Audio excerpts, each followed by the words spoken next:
Apa?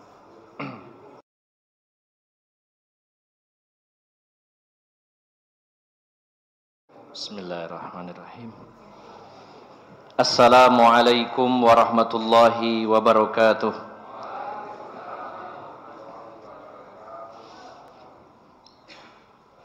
Alhamdulillahi rabbil alamin wal aqibatu lil muttaqin wa la udwana illa 'alal zalimin. Wa asyhadu an la ilaha illallah wahdahu la syarika lah. Wa asyhadu anna Muhammadan abduhu wa rasuluhu la nabiyya ba'dah. Allahumma salli wa sallim wa barik ala nabiyyina Muhammadin wa ala alihi wa sahbihi ajma'in. Wa qala Allah ta'ala ya ayyuhalladzina amanu taqullaha haqqa tuqatih wa la tamutunna illa wa antum muslimun amma ba'd. Para alim ulama, para ustadz, para sesepuh yang senantiasa saya hormati dan saya muliakan, bapak-bapak dan ibu-ibu yang dirahmati Allah Subhanahu wa ta'ala, alhamdulillah, puji syukur kita panjatkan kehadirat Allah Subhanahu wa ta'ala. Pada malam hari ini kita bisa kembali berkumpul di dalam majelis yang dibarokahi oleh Allah Subhanahu wa ta'ala. Alhamdulillah, pada malam hari ini kita sedang berebut warisan para nabi, yaitu ilmu agama. Karena sesungguhnya para nabi dan rasul tidak mewariskan harta, namun mewariskan ilmu. Bila kita senang ketika mendapatkan warisan dari orang tua kita misalkan, nah namanya warisan itu nyaris tidak ada usaha untuk mendapatkannya, mendapatkan begitu saja. Pasti secara manusiawi kita senang mendapatkan warisan. Jenengan dapat warisan 500 juta gitu, pasti senang ya, insya Allah. Cuma-cuma dapat uang 500 juta bagian dari warisan misalkan. Maka idealnya kita tentu sangat senang dan berbahagia jika mendapatkan warisan dari Nabi Muhammad SAW.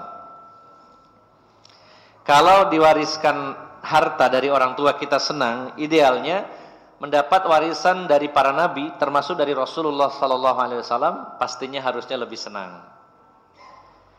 Tapi memang yang menjadi barometer dan ukuran adalah iman yang ada dalam diri kita. Kalau kita percaya, kalau kita beriman bahwa ilmu agama ini adalah warisan para nabi, pasti kita akan rebutan mendapatkannya.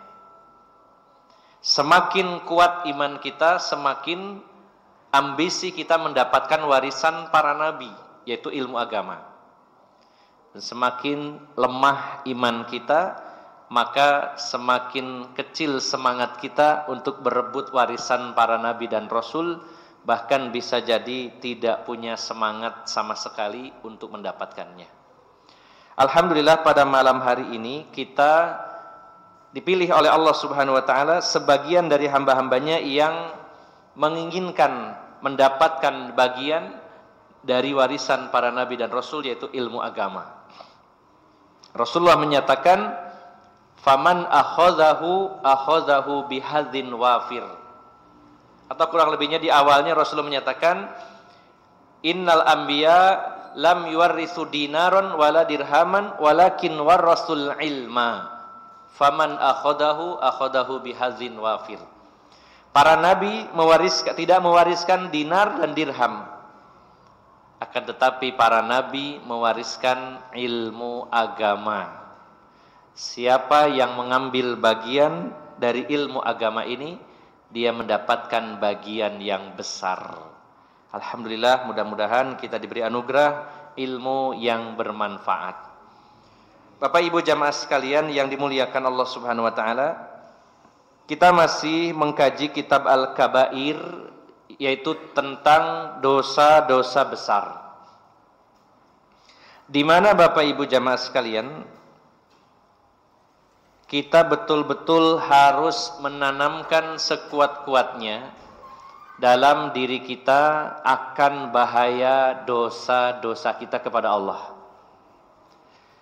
Kalau kita memang pastinya sebagai Bani Adam, sebagai manusia, tempatnya salah dan dosa.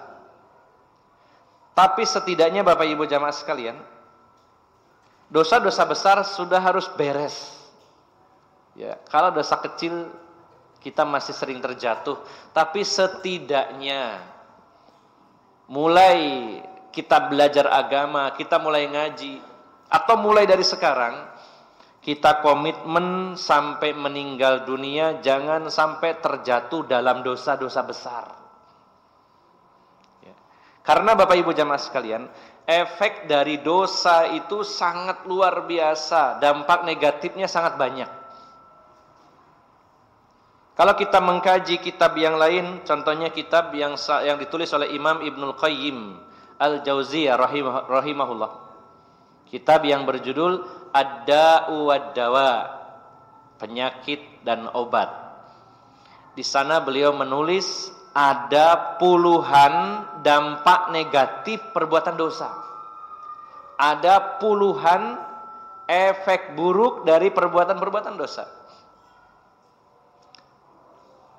Sekiranya kita mengetahui satu saja dampak buruknya, harusnya kita sudah takut melakukan dosa itu. Apalagi sampai puluhan efek negatif dari dosa. Maka pada malam hari ini tentu kita tidak akan membahasnya, karena yang sedang kita bahas adalah kitab Al-Kabair, yaitu tentang dosa-dosa besar. Bapak Ibu jamaah sekalian yang dimuliakan Allah Subhanahu wa taala, kita masuk pada poin dosa besar nomor 47. Al-kabiratus sabi'atu wal arba'un. Ini terutama saya mengajak khususnya kepada para ibu, para istri, karena dosa besar nomor 47 itu dosa besar yang dilakukan seorang istri.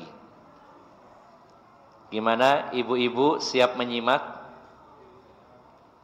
Ibu-ibu di belakang ada ndak orangnya? Ada ya Bu ya. Nah ini kajiannya spesial untuk ibu-ibu. Bapak-bapak tentu sangat bermanfaat mengkaji bab ini. Ya. Apa sebabnya? Kalau bab yang dibahas tentang ibu-ibu, lalu bagaimana keuntungannya bagi bapak-bapak? Ya enak, nanti kalau terjadi sesuatu di rumah tinggal ngomong, kan tadi sudah ngaji bab tentang ibu-ibu. Itu ya Pak ya. Jadi tinggal bilang ke istrinya, aku gak usah repot-repot nuturi sampean, wis ono ustad sih ngomong mang. Nah gitu. Nek lali coba dibuka bareng YouTube-nya. Ada channelnya Mas Bakhtiar atau Pak Win, nanti dibuka lagi. Nah, maka ibu-ibu yang di belakang ini kita tidak lama ngajinya sampai Isya. Mudah-mudahan waktu dari maghrib sampai Isya ini betul-betul efektif untuk ngaji. Nanti selebihnya setelah Isya monggo ngobrol. Ya. Kalau maghrib sampai Isya ngobrolnya ditahan dulu karena kita akan ngaji bersama-sama. Siap ibu nggih? Nggih, dicatat ya Bu. Dosa besar nomor 47 yaitu nusyuzul mar'ati ala zaujiha. Nusyuzul mar'ati ala zaujiha. Nusyuznya seorang istri terhadap suami. Apa Bu namanya? Nusyuz. Nun, shin, wawu, za, nusyuz. Ya. Apa artinya nusyuz? Sebelum kita kaji, secara bahasa nusyuz itu artinya menonjol. Apa Bu artinya?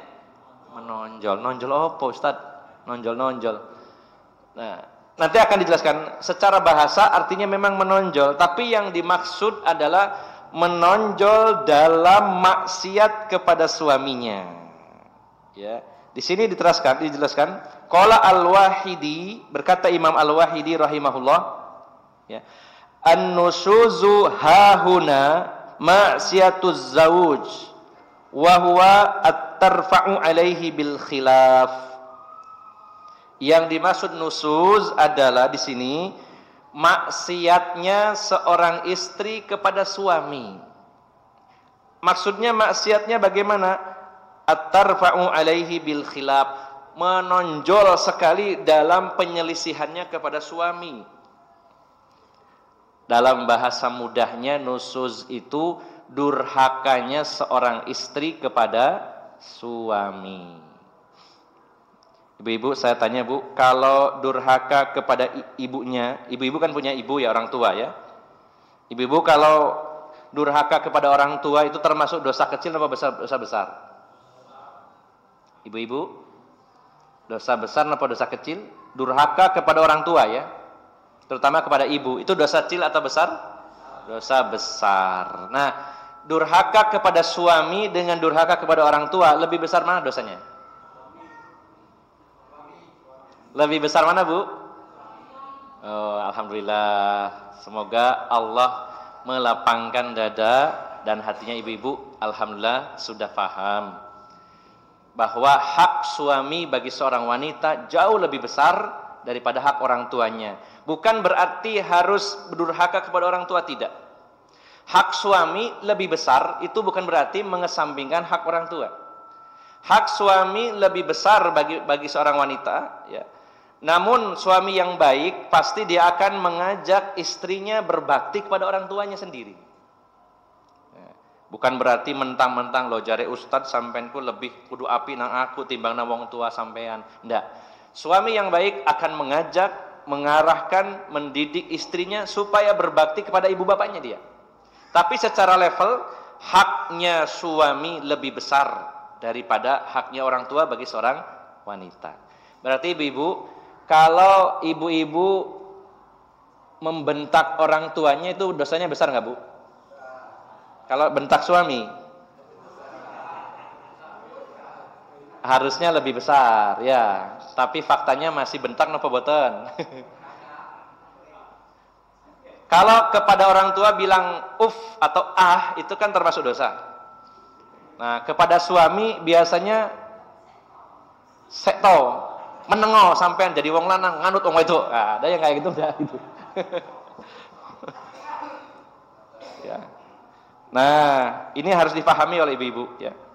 Saya tanya lagi ibu-ibu, Bu, kalau nyakitin ibunya atau ayahnya itu dosa besar enggak? Sampai nangis misalkan. Dosa besar ya Bu? Kalau nyakitin suaminya dosa besar apa dosa kecil? Lebih besar dosanya nyakitin suami daripada nyakitin orang tua. Nah, tapi ngamalno angel Ustaz. Ya, soalnya opo ya bojoku koyok konco dewe. Wah, ini bahaya itu. Apalagi suaminya teman sekolah. Wah, sampean biyen iku nang sekolah duablek ngene wis ruh tek-tekane. Waduh, wis angel ini. Ya, kita akan bahas ini, mudah-mudahan jadi perhatian para ibu, para istri kita, dan saya berdoa kepada Allah Subhanahu wa taala, khususnya ibu-ibu yang hadir pada malam hari ini, saya doakan mudah-mudahan menjadi istri yang solihah, ya, masuk surga dari pintu mana saja yang dikehendaki. Amin ya. Syaratnya kudu ngaji nih ya, insyaallah. Kita lanjutkan. Jadi nusuz itu kata Imam Al-Wahidi, durhakanya seorang istri kepada suami yaitu dia menonjol sekali pembangkangannya kepada suami. Makanya nusuz itu artinya menonjol durhakanya kepada suami. Kita lanjutkan. Qala Allah Ta'ala, berfirman Allah Subhanahu wa taala berkaitan ayat yang berkaitan dengan kata-kata nusuz, yaitu surat An-Nisa ayat 34. Surat An-Nisa 34. Tapi ini penggalan akhir dari ayat ini ya. Karena ayat penggalan pertamanya berbunyi ar-rijalu qawwamuna 'alan nisa. Nah, yang berkaitan dengan nusuz ini Allah berfirman wallati takhafuna nusuzahunna fa'idhuhunna wahjuruhunna fil madaji' wadribuhunna fa in ata'nakum fala tabghu 'alaihinna sabila innallaha kana 'aliyan kabira. Dan istri-istri yang kamu khawatirkan nusuz mereka, ya, di sini Allah menggunakan bentuk jamak wallati, ya, para istri, ya, pengertiannya bisa jadi istri-istri para lelaki atau memang satu laki-laki dengan beberapa istri bisa saja, ya, intinya istri. Dan wanita-wanita para istri yang kamu khawatirkan nusuznya mereka, maksudnya durhakanya mereka kepada suami, tidak taat kepada suami, ya, karena ketaatan kepada suami itu menempati level yang cukup tinggi. Semua yang disuruh oleh suami kecuali dalam maksiat wajib ditaati, selain maksiat. Yang wajib menurut Allah dan Rasulullah, ketika suami menyuruhnya maka lebih kuat kewajiban itu. Suami nyuruh istrinya, bu, ayo sholat bu, sholat 5 waktu. Allah mewajibkan, Rasulullah mewajibkan, suami memerintahkan, maka lebih kuat lagi perintahnya. Kalau amalannya itu sunnah tapi suami memerintahkan dan istri mampu melakukannya, jadi wajib. Yang sunnah, kalau suami menyuruh, bukan berubah sunnahnya ke wajibnya, tapi taat kepada suaminya yang wajib. Bahkan para ibu, hal yang mubah itu kan boleh dilakukan, boleh tidak. Kalau suami yang nyuruh, berubah status hukumnya jadi wajib. Di garis bawah ibu-ibu, ya, yang mubah jadi wajib kalau suami memerintahkan, ya. Contohnya bu, kalau buat kopi itu wajib apa sunnah apa mubah? Secara asal, buatkan kopi suami mubah, ya.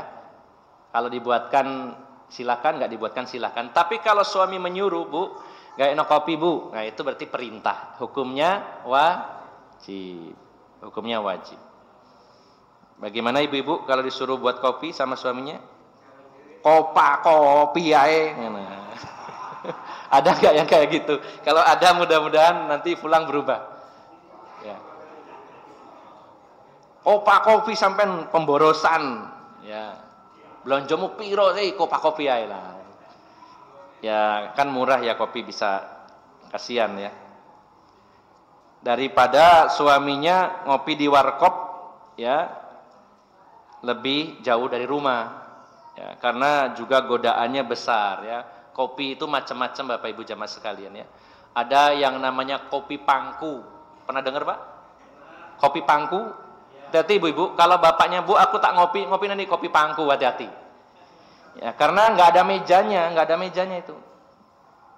Ditaruh di mana? Di Nun Sewu, ya, ditaruh di pahanya seorang wanita pelayannya nungguin. Oh, kopinya ditaruh di pahanya. Namanya kopi pangku. Ustadz kok ngerti? Ya nggak pernah saya, cuman dibilangin teman-teman. Ya makanya dibuatkan kopi di rumah. Ya, alhamdulillah, harusnya bersyukur ibu-ibu, ya, selagi ada kopinya. Ini contoh mubah, kalau suami perintahkan jadi wajib. Wanita-wanita, istri-istri yang kamu takutkan nusuznya, kalau wanita itu didapati nusuz, durhaka, membangkang, tidak nurut kepada suami dalam perkara-perkara yang ma'ruf, yang benar, yang baik, maka langkah pertama suami adalah faizuhunna, diberi nasihat, dituturi. Kalau ibu-ibu sudah ngaji, harusnya bapak-bapak itu nuturinya lebih mudah, ya. Misalkan panggil istrinya, dek, sampeanku salah itu kondimas lawan hadise, sama iling tak hadise sahih napa dhaif, wah rame. Pinter istrinya. Sahih, sampai ngerti tak hadis lah jari Pak Ustadz Kemang, ya. Setidaknya kalau istrinya sudah ngaji, didalili itu gampang Pak, enak gitu Pak. Beda sama yang enggak ngaji, wah saangnya didalili gak mudeng. Wong sing ngaji mawon kadang-kadang ngeyel nggih. Si dalili sik ngeyel, ya.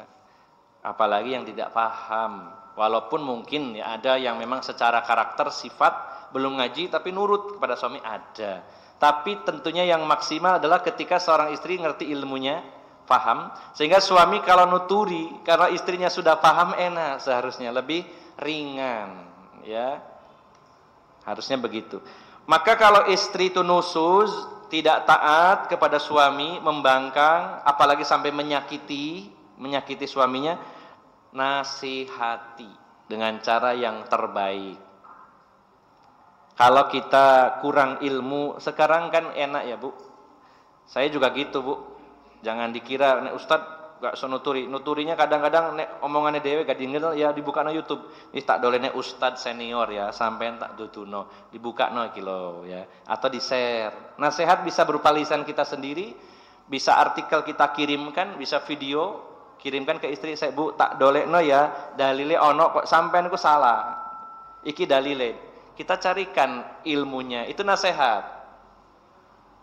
Saya kurang mantep tambah ono maneh channel liyane ayo kurang kuat. Carikan lagi, terus begitu. Diarahkan, dituturi sampai dimaksimalkan supaya sadar. Tapi ternyata dinasehati berkali-kali, dikasih tulisan artikel-artikel, dikasih link video dan lain-lainnya, tetap saja dalam kesalahannya, membangkang, ngeyel. Wahjuruhunna fil madaji.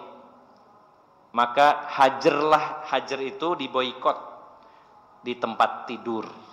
Bagaimana caranya? Nah, di sini dijelaskan. Saya bacakan dulu penjelasnya.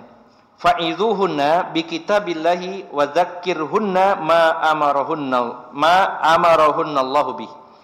Nasihati dia dengan kitabullah, dengan Al-Qur'an, ya. Dan ingatkan mereka dengan perintah-perintah Allah kepada mereka, dengan dalil, dengan ayat, dengan hadis, ya. Bukan semata-mata marah dan emosi, tidak, dengan ilmu disampaikan. Adapun wahjuruhunna fil madaji, yang dimaksud hajarlah mereka di tempat tidur. Qala Ibnu Abbas, berkata Ibnu Abbas, huwa an yuwalliha, ya, huwa an yuwalliha dhahruhu 'alal firash wa la yukallimuha. Kata Ibnu Abbas, yang dimaksud wahjuruhunna fil madaji itu yaitu kalau bahasa kitanya gerdu. Napa Pak gerdu niku? Gegere didu. Ya. Maksudnya tidurnya membelakangi. Jadi masih satu kasur. Satu kasur tapi membelakangi, enggak direken istrinya. Ketika dinasehati tidak nurut, tidak sadar, tidurnya satu kasur tapi enggak usah direken. Wala yukallimuha, enggak usah diajak ngomong, meneng mawon. Tapi biasanya kebalik ya saniki. Sing ngoten niku ibuke, sing bapake enggak. Ya. Malah sing istrinya sing mau weneng ae gegere ditutuno. Sing bapake iku wis mikir kok gak ngereken rek. Sampai semalam iku bolak-balik nang jeding pura-pura kudu pipis rek padahal pingin direken. Kadang-kadang begitu. Memang berat ya. Tapi harus kita usahakan, sebagai laki-laki harus bisa tahan. Bukan karena kita ego, bukan karena kita marah, tapi kita ingin mendidik istri kita. Ibu-ibu, nun sewu ya, perlu saya kasih tahu bahwa suami itu kadang marah, kadang menghukum, itu bukan karena benci, karena cinta. Karena cinta. Karena ingin istrinya berubah, karena ingin istrinya baik, karena punya kewajiban mendidik, punya kewajiban ngajak ke surga. Jangan diambil hati. Kalau suaminya seperti itu selama benar, itu sayang berarti. Ya. Dinasehati tidak bisa, terus suami membelakangi, tidak ngajak bicara. Itu berarti suami itu cinta dan dia punya ilmu. Ya, punya ilmu. Kemudian ada pendapat lain, qala Asy-Sya'bi wa Mujahid. Ini Mujahid ini termasuk muridnya Ibnu Abbas dari kalangan tabi'in. Yang dimaksud wahjuruhunna fil madaji huwa an yahjura madaji'atiha fala yudaji'aha, yaitu pisah ranjang dan tidak berhubungan intim. Ya. Kalau Ibnu Abbas satu ranjang tapi gegere yang didu, nggak usah direken, nggak usah diajak ngomong. Kalau murid-murid beliau lebih jauh lagi, pisah ranjang satu rumah, ranjangnya berbeda. Atau kalau istrinya sudah terlanjur duluan masuk kamar, waduh kedisian ya wis lah ngalah turu nang kursi, tenang kloso, wis pisah nang kloso. Saya gak ngereken aja, kadang bapak-bapak itu beraksi cek melas ya, tidur di depan pintu kemulan sarung melungker. Tujuannya apa? Cek bojoku sakno rek, mosok gak sadar-sadar sih. Akhirnya sampai isu gak sakno masuk angin. Ya. Aduh, susah ini. Jadi intinya Bapak Ibu jamaah sekalian, beda pendapat ya para ulama, tapi pada dasarnya intinya tidak direken begitu ya. Wahjuruhunna fil madaji itu bisa satu tempat tidur, tapi ya apa namanya tadi, gegere sing didu istilahnya, membelakangi, tidak diajak bicara, atau pisah tempat tidur. Dan juga fala yudaji'uha, tidak berhubungan intim. Monggo, ini diamalkan. Ya, kuat-kuatan. Ya, kuat-kuatan. Biasanya sih nggak kuat ibu-ibu apa bapak-bapak. Katanya menghajar biar istrinya lurus, tapi nggak kanti, nggak tahan, gagal ya. Jare bojone kata istrinya, ya lapa sampean boikot akhirnya sampean sih nggak kuat, nggak ngefek akhirnya nanti. Berikutnya nggak ngefek, memang harus tahan. Ya. Rasulullah SAW pernah selama 30 hari tidak dekat sama istri beliau. Contoh dari Nabi SAW 30 hari. Dalam riwayat lain 29 hari.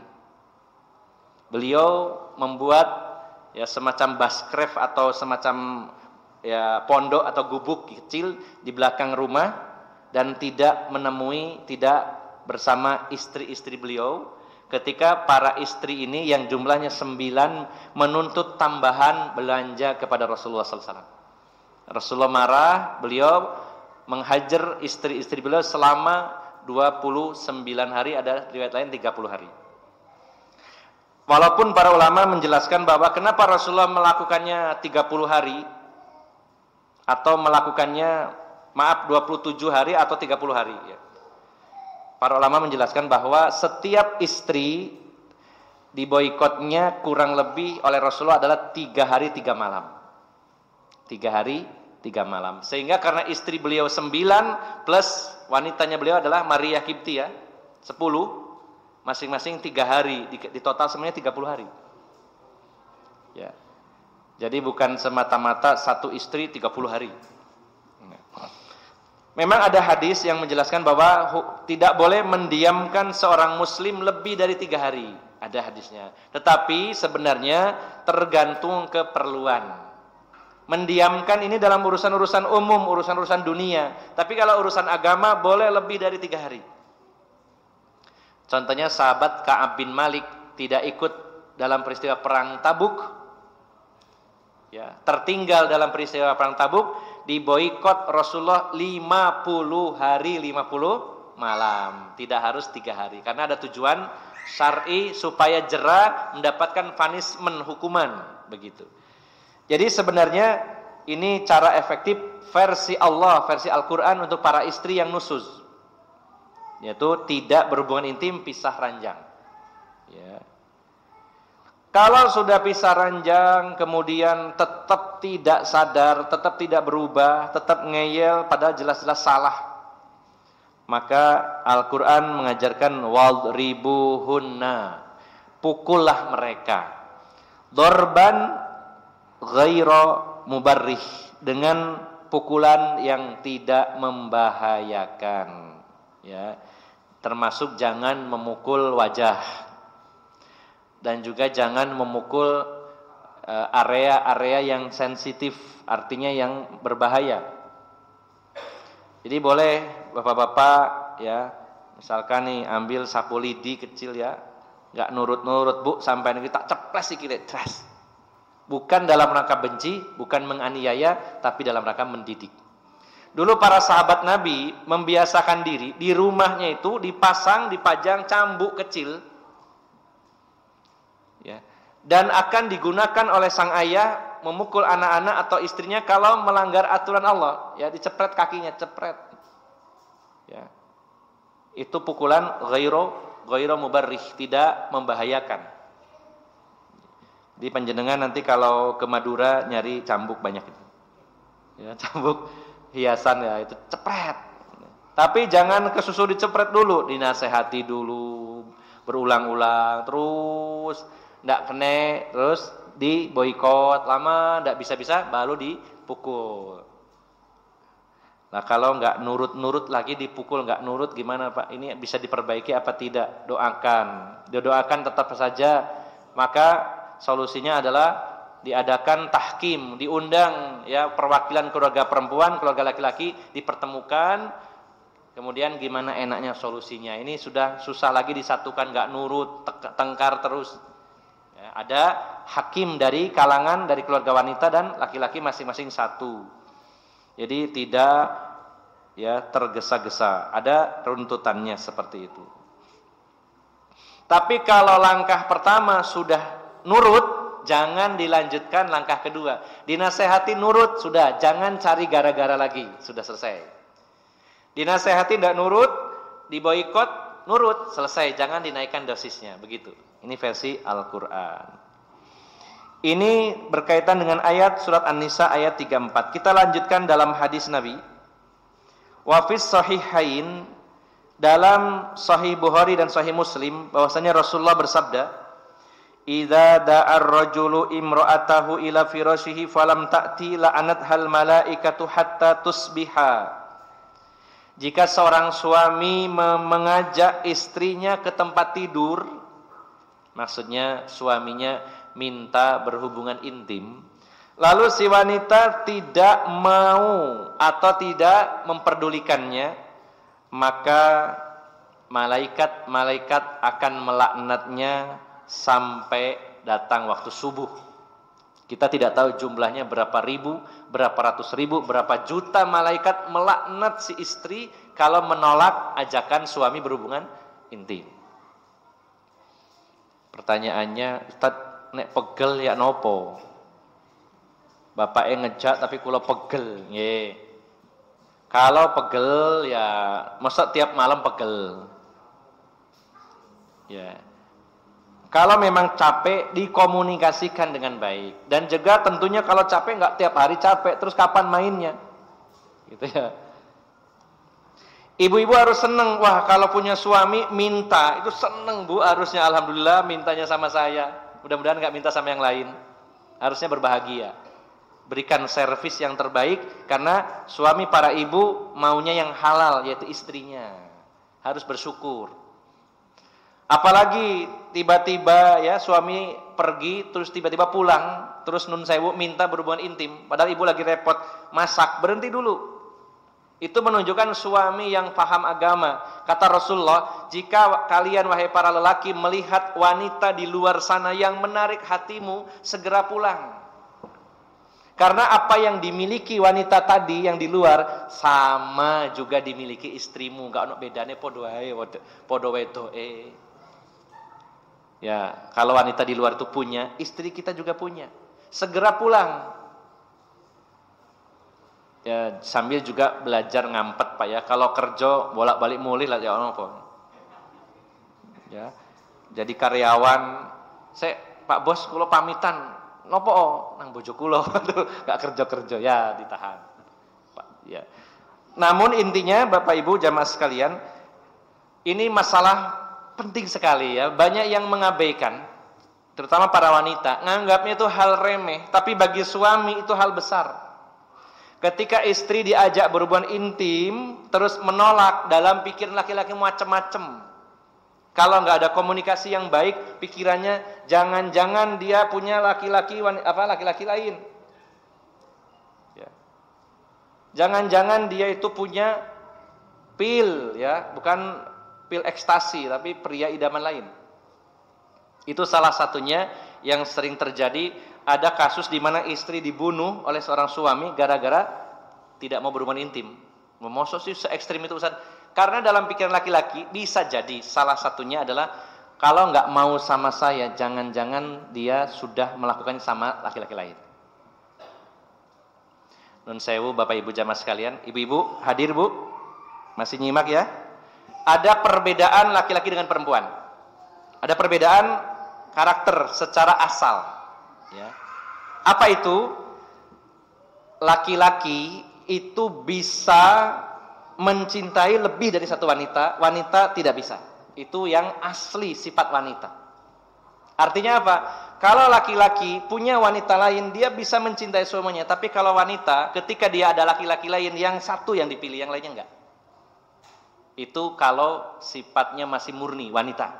Kalau sudah rusak, kodratnya tidak bisa. Tapi kalau yang asli wanita, ketika dia tertarik dengan seorang laki-laki, maka yang lainnya tidak. Itu dalam kondisi normal ya. Jadi banyak kasus perceraian itu si wanitanya tidak mau berhubungan intim, ternyata dia punya selingkuhan. Karena ketika dia punya selingkuhan, dia nggak mau sama suaminya. Punya pil tadi. Beda dengan laki-laki. Nun sewu ya, banyak laki-laki itu main perempuan di luar, pulang ya sama istrinya nggak ada perbedaan sama sekali. Susah dideteksi. Laki-laki selingkuh susah dideteksi. Kalau wanita yang selingkuh gampang dideteksi. Kalau tahu ilmunya. Ya. Makanya ini sangat sensitif. Seorang laki-laki ketika minta berhubungan intim, istrinya menolak. Kenapa Rasulullah sampai ancam bahwa malaikat akan melaknatnya? Efeknya besar. Karena dalam pikiran laki-laki salah satunya adalah, kenapa tidak mau dengan saya? Jangan-jangan ada laki-laki lain. Nah, itu yang dipikir oleh seorang laki-laki. Karena seringkali wanita itu secara umum sifat aslinya kalau dia menyenangi, menyukai, mencintai seorang laki-laki yang lain, yang di rumah dia nggak mau. Minimal males-malesan, ogah. Kalau enggak dirayu, dipaksa, enggak mau. Nah, maka dikomunikasikan. Kalau capek, kalau sakit, dikomunikasikan dengan baik. Terus terang, ya, sakit Pak, ngapunten Mas, saya sakit. Ngapunten pegel, sampean pijet tise, kok mari pijet, sampean ganti sing mijet. Nah, gitu, nggak masalah kalau seperti itu. Disampaikan dulu. Lanjutkan sedikit lagi Bapak Ibu jamaah sekalian. Ada beberapa hadis yang senada, saya lompati. Saya lanjutkan hadis yang lain, hadis riwayat Ibnu Huzaimah dan Ibnu Hibban. Rasulullah bersabda, "Thalathatun la yaqbalullahu lahum shalah." Ada 3 orang yang salatnya tidak diterima oleh Allah. 3 orang salatnya tidak diterima. Wala tarfa'u lahum ilas sama hasanah, dan Allah tidak akan mengangkat kebaikannya ke langit, nggak dapat pahala dia. Yang pertama, al-abdul abiqu hatta yarji'a ila mawalihi fayadau yadihi fi aidihim. Yang pertama, seorang budak yang kabur dari tuannya. Budak kabur dari tuannya, kemudian salatnya tidak akan diterima oleh Allah sampai dia kembali kepada tuannya dan meminta maaf, meletakkan tangannya kepada tuannya minta maaf. Sampai tuannya ridho, maka salatnya akan diterima oleh Allah Subhanahu wa taala. Yang kedua, wal mar'atu as-sakhitu 'alaiha zawjuha hatta yardo anha. Seorang istri di mana suaminya marah kepadanya sampai suaminya itu ridho. Ibu-ibu masih hadir? Bu, kalau suami marah, maka sholatnya ibu-ibu tidak akan diterima oleh Allah Subhanahu wa taala sampai suaminya ridho. Tapi seringkali hal ini diremehkan para istri. Ya, Masya Allah Bu, kalau istri yang paham agama lihat suaminya marah sedikit udah bingungnya luar biasa. Ya. Coba nanti bapak-bapak cek istrinya masing-masing. Kalau panjenengan marah, ibu istrinya bingung napa boten? Nek bingung, waduh bojoku muring-muring, ya Allah, salat saya nggak diterima. Mana ini? Kalau bapak-bapak marah, lalu istrinya bingung, alhamdulillah istri yang solihah. Coba dicek nanti kalau pas marah. Tapi kalau suaminya marah, si istrinya nyantai. Wes muring-muring kono sakarep-karepmu, jarkan saja sakarep-karepnya, monggo sampean muring-muring wes babahno. Waduh. Salatnya ibu-ibu gak diterima oleh Allah Subhanahu wa taala. Ya, ini harus jadi kebiasaan kalau ada masalah, ya. Lah yang salah suami saya, marah-marah sendiri yang salah suami saya. Yang terbaik bila ini bisa dan ini mampu, diusahakan mampu, segera minta ridhonya dulu, minta maaf dulu, nanti akan selesai masalahnya. Baru dikomunikasikan. Yang penting tidak marah dulu dan salat ibu-ibu diterima oleh Allah Subhanahu wa taala. Ya. Sebenarnya Bapak Ibu jamaah sekalian, terutama para ibu, laki-laki itu gampang takluk, gampang luluh, sebenarnya gampang, sangat-sangat gampang. Tergantung para wanita. Suami adalah pemimpin, selalu ingin dihargai. Ketika dia diremehkan, susah itu, Pak. Tapi ketika istri itu mau ngambil bawahnya, maka cepat pulihnya, sangat cepat. Laki-laki itu bukan manusia yang baperan, sebenarnya cepat. Tergantung si wanitanya bagaimana istrinya. Nah, maka ingat, kalau ada suami marah kepada istrinya, maka sholat si istri tidak diterima oleh Allah sampai suaminya ridho. Yang ketiga, orang yang sholatnya tidak diterima adalah wasukronu hatta yashu, orang yang mabuk sampai dia sadar. Selama dia mabuk, sholatnya tidak diterima oleh Allah Subhanahu wa taala. Saya minta waktu sedikit lagi. Kemudian dalam hadis yang lain, hadis riwayat dalam hadis Al-Jami'ul Kabir, Rasulullah sallallahu alaihi wasallam bersabda, ini hadis riwayat Ibnu Huzaimah juga dan Ibnu Hibban, Rasulullah bersabda, awwalu ma tus'alu anhul mar'atu yaumal qiyamah an salatiha wa an ba'liha. Pertama kali yang akan dimintai pertanggungjawaban, pertama kali yang akan ditanyakan oleh Allah kepada seorang wanita adalah salatnya dan tentang suaminya. Apa Bu? Salatnya dan tentang suaminya. Ibu-ibu nanti di akhirat, pertama kali yang dihisab, pertama kali yang ditanya oleh Allah, dimintai pertanggungjawaban adalah salatnya, beres apa boten. Yang kedua, hak-hak suaminya sudah dipenuhi atau belum? Pernahkah durhaka, pernahkah menyakiti suaminya, akan ditanya pertama kali sebelum pertanyaan yang lain. Ini menunjukkan tingginya ya hak suami terhadap istrinya. Kemudian Bapak Ibu jamaah sekalian yang dimuliakan Allah Subhanahu wa taala, ini masih ada hadis-hadis yang lain. Yang terakhir mungkin ya, yang terakhir saya potong. Yang terakhir yaitu hadis yang diriwayatkan Imam Ahmad, Imam Nasai dan juga Imam Hakim. Rasulullah sallallahu alaihi wasallam bersabda, "Unzuri min aina anti minhu fa innahu jannatuki wa naruki." Rasulullah bersabda, "Wahai para wanita, perhatikan oleh kalian tentang diri kalian, tentang suami kalian. Karena suami-suami kalian itu adalah surga dan nerakamu." Kata Rasulullah, suamimu wahai para wanita adalah surga dan nerakamu. Maksudnya bagaimana ibu-ibu? Suami, kalau ibu-ibu punya suami dan mampu menjadi istri yang salihah, berbakti, mengabdi kepada suaminya, berkhidmat kepada suaminya, surga baginya. Tapi kalau membangkang, durhaka, suami menjadi sebab dia masuk neraka. Nah, kalau sekarang mudah-mudahan tidak, ada rumah tangga di mana istri sering membuat suaminya sakit, sering membuat suaminya marah, sering terjadi pertengkaran. Pilihannya cuma dua bagi para ibu: bercerai ya, atau memperbaiki diri. Bercerai atau memperbaiki diri. Kalau tidak memperbaiki diri, kemudian terus berumah tangga sementara suaminya sering sakit, sering marah, sering sakit, sering marah, berapa banyak dosa yang akan diderita oleh para ibu. Ada seorang teman ini menggugat cerai suaminya. Sebenarnya si ibunya bagus sekali menurut saya, teman saya. ya, teman istri. Cuman suaminya yang kurang bertanggung jawab, ya. Anaknya sudah 4 pada sekolah, suaminya kurang bertanggung jawab, jadi kerjanya males-malesan.